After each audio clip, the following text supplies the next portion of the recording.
Hey guys, Mike here with Marmalade Outdoors. How's it going, everybody?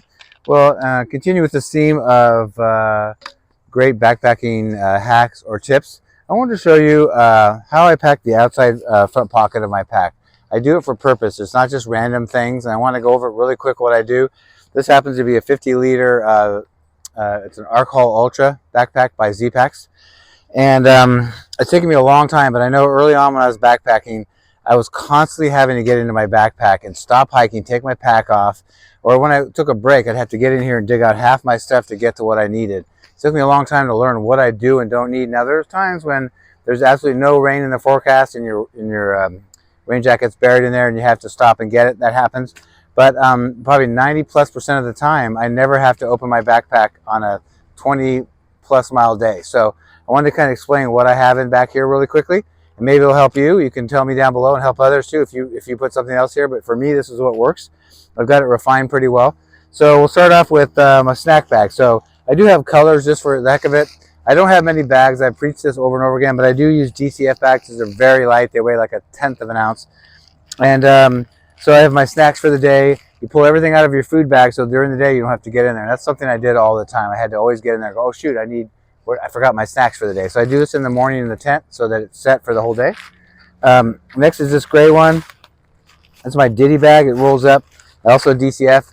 In here, I'll show you, I have a Ziploc, and it has two different things in here. I have my electronics bag, so all my, my headlamp and my charging cords and all that.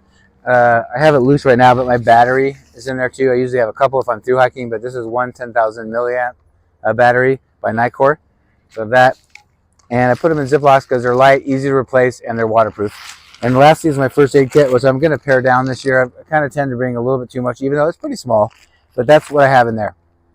Okay, next is my water kit. And I'm going to do a separate video on what I bring in my water kit. I know it's all subjective, but I'll kind of show you what I put in here. But have that on top because you're always filtering water during the day.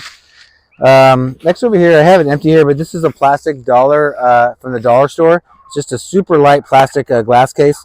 So I wear my sunglasses normally and put my reading glasses I'm wearing now in here and then reverse them when I get to camp. So that's that. Helps them from not getting crushed, of course. I have my Deuce of Spades trowel for pooping. I have some of these coin towels. You get them wet and they expand. You can clean up. I also use them to clean off my body if I'm dry camping.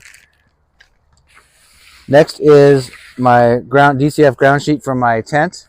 I also have a Tyvek, like 2 foot by 2 foot piece of Tyvek. That's my doormat outside my door of my tent, so I can put wet shoes and things that are wet or dirty, things like that. So that lives here.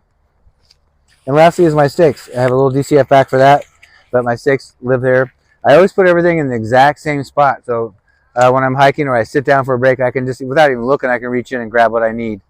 Now, there's a couple reasons for this. The things that are out here, there's a reason for it. They're things that I will use during the day.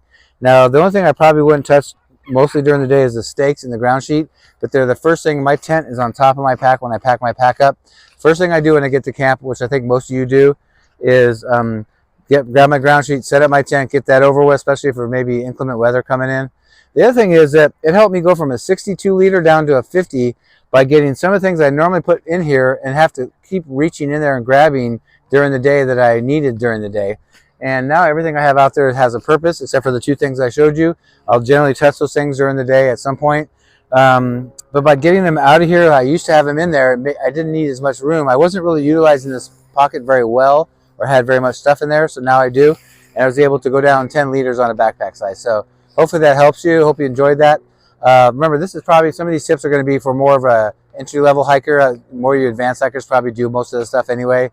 So keep that in mind. And if you have any other ideas for videos, let me know too. Some of the hacks or things that you do, I can make a video of it if I think it's a good one. And of course, consider subscribing if you haven't already. Like the video, really helps with the algorithms, and hit the notification bell in the upper right if you want to be notified every time I have a new video. I also have a brand new channel that I would love for you to subscribe to. Doesn't have content yet. I'm working on that. And by the way, if you live in Southern California, let me go back to the name of it. It's called Live, Drive, Thrive. I'm going to put the link below in the description box if you want to subscribe. It's free. It will help me out. We want to get to 1,000 so I can start monetizing. It's a channel about people who live in their vehicles like I do. Anything down from Prius up to the big rig there is. and why they do it and what other rigs they have and what led them to this lifestyle. Especially if you're interested, it might be interesting to you. What I'm starting to say is I'm also looking for some people to video their rigs. And so if you live in Southern California, we can maybe make a time to meet. Let me film your rig. We can get, and the thing I'll give back to you is promote your social media, whatever it is. If you have a YouTube or a website or anything, we'll help promote that. So let me know if you're local or going to be in the area, and I'd love to start putting you on the channel. And the reason why I said if you want to subscribe, it's on the link, is I don't have a video yet. So if you search it by Live, Drive, Thrive, it won't come up yet because I don't have a video up. So once I have that up, then it'll be, people can search it by name. So that's all I got for you. Thanks a lot. We'll see you on the next one. Bye.